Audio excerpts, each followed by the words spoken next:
Sir, ഈ അടിയന്തര പ്രമേയ ചർച്ച ഞങ്ങൾ സ്വാഗതം ചെയ്യുകയാണ്. ഇവിടെ കഴിഞ്ഞ വിഷയങ്ങളൊക്കെ ചർച്ച ചെയ്യുമ്പോൾ ഞങ്ങളുടെ ആവശ്യം അത് തന്നെയാണ്. പക്ഷേ ഇവിടെ സംഭവിക്കുന്നത് ഈ ചർച്ചയ്ക്ക് എടുക്കുമ്പോൾ 10 വർഷം മുമ്പ് 40 വർഷം മുമ്പ് ഉള്ള കാര്യങ്ങളാണ് ഇവിടെ ഭരണപക്ഷ അംഗങ്ങൾ ഇവിടെ ഉന്നയിക്കുന്നത്.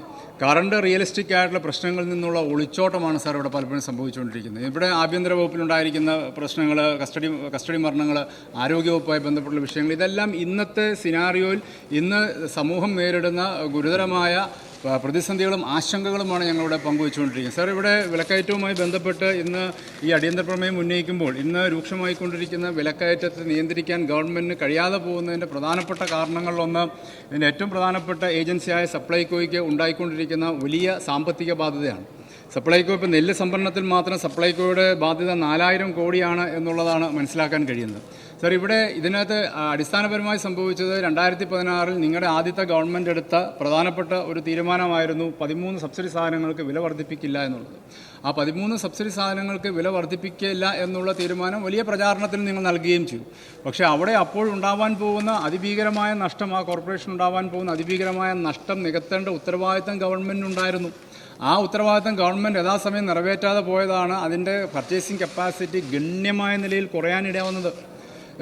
ഗവൺമെൻറ്റിൻ്റെ ഒരു പോളിസിയല്ലേ സപ്ലൈകോ നടപ്പിലാക്കിയത്. ആ നടപ്പിലാക്കിയ പോളിസിയിലുണ്ടാകുന്ന നഷ്ടം നികത്താൻ ഗവൺമെൻറ് തയ്യാറാവാതെ പോയി.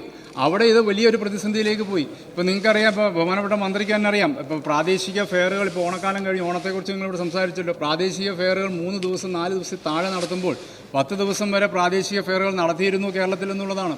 സാർ, എത്ര പേർക്ക് ജില്ലാ വിപണിയിലേക്ക് എത്താൻ കഴിയും? ഇപ്പോൾ പ്രാദേശിക ഫെയറുകളെ ശാക്തീകരിച്ചാൽ മാത്രമല്ലേ സാർ ഇതിനകത്ത് കൂടുതൽ ഇടപെടൽ നടത്താൻ കഴിയും. അപ്പോൾ ഗവൺമെൻറ്റിൽ നിന്ന് പലതരത്തിലുള്ള കുടിശ്ശിക സപ്ലൈകോയ്ക്ക് കൊടുക്കാൻ കഴിയാതെ പോയപ്പോൾ ഉണ്ടായിരിക്കുന്ന പ്രതിസന്ധി തന്നെ ഇവിടെ ഉടലെടുത്തിരിക്കുകയാണ്.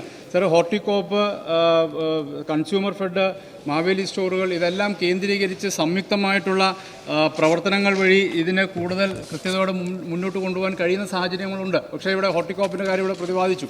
പച്ചക്കറികളുടെ ലഭ്യത പോലും ഇന്ന് പല ഹോർട്ടികോപ്പിൻ്റെ ഔട്ട്ലെറ്റ്സ് തന്നെ പലതും നിലച്ചു പോയിക്കൊണ്ടിരിക്കുന്നു എന്നുള്ളതാണ്. ബഹുമാനപ്പെട്ട കൃഷിമന്ത്രി ഇവിടെയുണ്ട്. പല ഹോർട്ടികോപ്പിൻ്റെ ഔട്ട്ലെറ്റുകൾ സ്റ്റോപ്പായി പോകുന്നു എന്നുള്ള വാർത്തകൾ വന്നുകൊണ്ടിരിക്കുകയാണ്. സാർ, ഇവിടെ ബഹുമാനപ്പെട്ട ശ്രീ ജോയ് ഇവിടെ അവതരിപ്പിച്ചപ്പോൾ, അദ്ദേഹം ഇവിടെ പ്രസംഗിച്ചപ്പോൾ UDFൻ്റെ ഗവൺമെൻറ് കാലത്ത് 773 കോടി രൂപയാണ് വിപണി ഇടപെടലിനായിട്ട് ചെലവഴിച്ചത്. ഞങ്ങളുടെ കാലയളവിൽ, അതായത് നിങ്ങളുടെ ഇപ്പോഴത്തെ കാലയളവിൽ 4000 കോടിയുടെ കണക്ക് നിങ്ങൾ പറഞ്ഞു. സാർ, നിങ്ങൾ 2006, 2011 തൊട്ടു മുമ്പത്തെ അച്യുതാനന്ദൻ ഗവൺമെൻറ് കാലയളവ് പരിശോധിക്കും. അതിനു മുമ്പുള്ള 96, 2001 EK നയനാരുടെ കാലയളവ് പരിശോധിക്കുക. ഈ 2006, 2011 എൻ്റെ ഓർമ്മ ശരിയാണെങ്കിൽ 200 കോടിക്കകത്താണ് അന്നത്തെ വിപണി ഇടപെടലാൻ നീക്കിവെച്ചത്. സാർ, ഓരോ വർഷവും ഇപ്പോൾ അടുത്ത ഗവൺമെൻറ് വരുമ്പോൾ ഇതിനേക്കാൾ കൂടുതൽ വിപണി ഇടപെടലായിട്ട് നിങ്ങൾ നീക്കിവെച്ചേ പറ്റൂ. നമ്മൾ നീക്കി വെക്കേണ്ടി വരും, ഗവൺമെൻറ്റുകൾ നീക്കി വെക്കും. കാരണം അതിൻ്റെ അനിവാര്യമായ രീതിയിൽ വരും. അപ്പോൾ ഇത് അങ്ങനെയുള്ള താരതമ്യമൊന്നും ഇതിൻ്റെ അകത്ത് വസ്തുതാപരമായ കാര്യങ്ങളല്ല ഇവിടെ ചെയ്യുന്നത്. ഇവിടെ ഇന്ന് നമ്മൾ നേരിടുന്ന ഈ പ്രശ്നങ്ങൾ പരിഹരിക്കാൻ കഴിയുന്ന നിലയിലുള്ള കൃത്യമായ ഇടപെടലിലേക്ക് ഗവൺമെൻറ്റിന് മുമ്പോട്ട് വരാൻ കഴിയുന്നില്ല എന്നുള്ളത് വസ്തുത തന്നെയാണ്. സാർ, ഒപ്പം തന്നെ ഇതിൻ്റെ അകത്തുള്ള പരിശോധനാ സംവിധാനങ്ങൾ കൂടുതൽ കർശനമാക്കാൻ കഴിയണം. പൂഴ്ത്തി വെപ്പും മറ്റുള്ള രീതിയിലുള്ള പ്രശ്നങ്ങൾ ഉണ്ടാകുമ്പോൾ ഇപ്പോൾ ഇതിൻ്റെ അകത്തൊരു സിസ്റ്റമുണ്ട്. ആ സിസ്റ്റം വഴി ഈ വിപണിയിലുണ്ടായിരിക്കുന്ന ബ്ലാക്ക് മാർക്കറ്റിങ്ങിനെ ഫലപ്രദമായി നേരിടുമ്പോൾ ഈ രീതിയിലുള്ള ഇടപെടലും കൂടി വരുമ്പോൾ സ്വാഭാവികമായിട്ടും കുറച്ചുകൂടെ കൺസ്യൂമേഴ്സിനെ സംബന്ധിച്ച് ഗുണകരമായ നിലയിൽ മാറ്റാൻ കഴിയും. അപ്പോൾ അത്തരത്തിലുള്ള കാര്യങ്ങളിലൊക്കെ ഗവൺമെൻറ് ശക്തമായി ഇടപെടൽ വേണം എന്നുള്ളതാണ് എനിക്ക് സൂചിപ്പിക്കാനുള്ളത്. നെല്ല് സംഭരണത്തെ സംബന്ധിച്ച് കർഷകർക്കുണ്ടായിക്കൊണ്ടിരിക്കുന്ന ആശങ്ക വീണ്ടും ഞാൻ ഗവൺമെൻറ് ശ്രദ്ധയിൽ കൊണ്ടുവരാൻ ആഗ്രഹിക്കുകയാണ്. നെല്ല് സംഭരണത്തെ സംബന്ധിച്ച് അവർക്ക് യഥാസമയം പൈസ കിട്ടുക എന്നുള്ളതാണ് ആവശ്യം. അത് നീണ്ടുപോകുമ്പോൾ അത് സ്വാഭാവികമായിട്ടും അത് വലിയ രീതിയിലുള്ള ആശങ്ക അവരെ സംബന്ധിച്ചുണ്ടാകും. അവർക്ക് 1 മാസം 2 മാസം കഴിഞ്ഞ് പൈസ കിട്ടിയിട്ട് കാര്യമില്ലോ.